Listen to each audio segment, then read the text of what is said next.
വളരെ വേദനിപ്പിക്കുന്ന ഒരു വാർത്തയിലേക്കാണ്. തൃശൂർ പീച്ചി ഡാം അപകടത്തിൽ മരണം 3 പട്ടിക്കാട് സ്വദേശി എറിനാണ് ഒടുവിൽ മരിച്ചത്. വെന്റിലേറ്ററിൽ ചികിത്സയിൽ കഴിയുന്നതിനിടയിലായിരുന്നു എറിന്റെ മരണം സംഭവിച്ചത്. കൂടുതൽ വിവരങ്ങൾ ഗോകുൽ VS നൽകും. ഗോകുൽ, വളരെ വേദനിപ്പിക്കുന്ന ഒരു വാർത്ത. വെള്ളത്തിൽ മുങ്ങിയ ആൻഗ്രേസ്, അലീന എന്നിവർ ഇന്നലെ തന്നെ മരിച്ചിരുന്നു. ഇപ്പോൾ ഒരാൾ കൂടി നമ്മളെ വിട്ട് പിരിഞ്ഞിരിക്കുകയാണ്. നിമ എന്നൊരു പെൺകുട്ടി കൂടി ചികിത്സയിൽ തുടരുന്നുണ്ടല്ലോ. നിമയുടെ ആരോഗ്യനില എങ്ങനെയാണ്? എപ്പോഴായിരുന്നു മരണം സ്ഥിരീകരിച്ചത്? അല്പസമയം മുൻപാണ് ഈ മരണം സ്ഥിരീകരിച്ചത്. പീച്ചി ഡാം അപകടത്തിൽ ഇപ്പോൾ മരണം 3 പേർ മരിച്ചു എന്നുള്ള ദുഃഖകരമായ വാർത്തയാണ് നമുക്ക് ലഭിക്കുന്നത്. പട്ടിക്കാട് സ്വദേശിനി 16 വയസ്സുള്ള എറിനാണ് മരിച്ചത്. വെള്ളത്തിൽ മുങ്ങിയ മറ്റു 2 കുട്ടികളും ഇന്നലെ മരിച്ചിരുന്നു.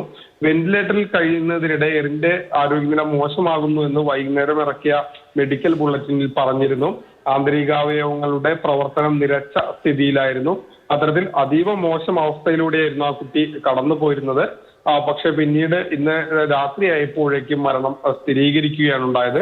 അതേസമയം തന്നെ നിമയുടെ ആരോഗ്യനില മെച്ചപ്പെടുന്നുണ്ട് എന്നുള്ളതാണ് ആശുപത്രിയിൽ നിന്ന് ലഭിക്കുന്ന ഒരു പ്രത്യാശ നൽകുന്ന വാർത്ത. നിമയുടെ ആരോഗ്യസ്ഥിതി മെച്ചപ്പെടുന്നുണ്ട്.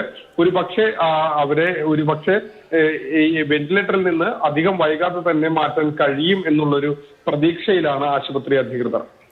ശരി, തൃശൂർ പീച്ചി ഡാം അപകടത്തിൽപ്പെട്ട പട്ടിക്കാട് സ്വദേശിനിയായ എറിൻ കൂടി മരിച്ചിരിക്കുകയാണ്. ഇതോടെ അപകടത്തിൽ 3 പേരാണ് മരിച്ചിരിക്കുന്നത്. ഇനി ഒരാൾ കൂടി ചികിത്സയിൽ തുടരുന്നുണ്ട്.